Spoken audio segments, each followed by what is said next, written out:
There are some records in sports that just feel, well, untouchable. And in football, scoring in 5 different World Cups, that was definitely one of them. So today, we're going to break down the exact moment Cristiano Ronaldo made the impossible possible, and we'll use the live commentary to put you right there in the stadium, feeling that tension. He writes his own headlines. I mean, wow. That one line from the commentary just perfectly sums up Cristiano Ronaldo's entire career, doesn't it? Time and time again, when all eyes are on him, when the pressure is at its absolute peak, he's the one who steps up and makes history. And this World Cup match? Yeah, it was no different. All right, so let's set the scene here. It's 2022. For Cristiano Ronaldo, this is not just another tournament. No way. This is what pretty much everyone assumes is going to be his last World Cup. The pressure is just immense. Not just for Portugal, but for a living legend who's chasing one final incredible piece of history. The whole world is watching, literally. Every single touch, every run he makes is being picked apart by millions of people. I mean, the stakes just could not be any higher. He is right on the edge of becoming the very first man in history to score in 5 separate World Cups. But before any of that, his team just needs him to show up and perform. And this brings us to the moment that changed it all. The game is just completely locked up, a tense, nail-biting stalemate. Portugal keeps pushing, they're probing, just looking for that one little crack in the defense. It's these moments. These are the moments where legends are made. Okay, so you can see the play building up right here. As Portugal attacks, just keep your eyes on Ronaldo. He's not just standing around waiting for the ball. No, he's a step ahead. He's anticipating, making that sharp, darting run into the box. He knows this is his office. This is where he can make something happen. And this is where the live commentary is so important, because it tells you exactly what happened. As that defender rushes in, Ronaldo, he just barely gets a touch on the ball first. It's such a small thing, but it's a brilliant move that forces the defender to make a challenge. A split-second decision that really changes the entire game. And there it is. The whistle blows. The referee points straight to the spot. Penalty to Portugal. You can just feel the entire stadium goes silent, everyone holding their breath.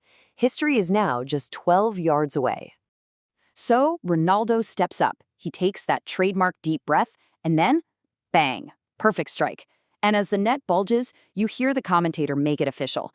The record is shattered. He's actually done it. So let's just focus on that number for a second. 5. Not 1, not 2, 5. To score in 5 different World Cups, that takes an absolutely insane level of longevity and consistency. We're talking about performing at the highest possible level for almost 2 decades. It is without a doubt a monumental achievement. But, of course, with Ronaldo, the story never just ends there, does it? True to form, his tournament wasn't just about that one perfect headline. A little later on, he ends up right in the middle of a totally different kind of drama. This bizarre, confusing moment that people started calling the ghost goal. So here's what happened. A cross gets whipped into the box. Ronaldo makes one of his incredible leaps, times the header perfectly, the ball hits the back of the net, and he just erupts in celebration, claiming it as his own. And you can hear it in the commentator's voice, that pure joy. It looks for all the world like he scored again. But this is where things get weird. The replays start rolling, and suddenly everyone's asking the same, intense question. Did he actually touch it? Did his hair just maybe, graze the ball? Or did it go straight into the goal from the cross? So, you've got these 2 conflicting stories, right? On one side, you have Ronaldo, who is 100% convinced he scored. He's celebrating with all that famous passion. But then, you have the official review. And get this, they use technology inside the actual ball to check, and it determines he never made contact, not even a graze. So the goal gets awarded to his teammate, Bruno Fernandes, instead. All right, so individual drama aside, at the end of the day, there was still a game to win. Despite all the chaos and confusion around the ghost goal, the team had to refocus and get the job done to move on in the tournament. And then, later in that same match, another huge moment. Portugal gets a second penalty. This was their chance to finally put the game away for good and lock in those crucial 3 points. Only this time, it's Bruno Fernandes who steps up to the spot. And what's amazing here is just how composed he is. The commentator even points it out, how he does this little skip in his run-up, totally cool, completely unfazed by the moment. And he just calmly slots it home. Victory secured for Portugal. It was such a critical goal. And it was really the perfect way to cap off what was a really dramatic and tough game for the whole squad. Okay, but let's bring it back to the main event here, right? The central achievement for Ronaldo in this tournament. That historic, record-breaking goal. What does it actually mean? I mean, just look at this timeline. It starts way back in 2006 and goes all the way to 2022. That's 5 World Cups, 16 years. 16 years at the absolute top of the game, delivering on the world's biggest stage. This record, it's not just about one goal. It's about an entire era of just pure, sustained world-class dominance.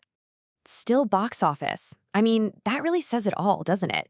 Even after all this time, all these years, Cristiano Ronaldo is still the main event. He's the guy who creates the drama, the headlines, the unforgettable moments. He always has been, and he still is. Pure box office. So, that leaves us with one last question to think about. When you really consider everything it takes, the insane longevity, the crushing pressure of the World Cup, the sheer consistency you need to pull it off, you have to wonder, is this not just another great record, but maybe, just maybe, the greatest and most unbreakable record in the history of football?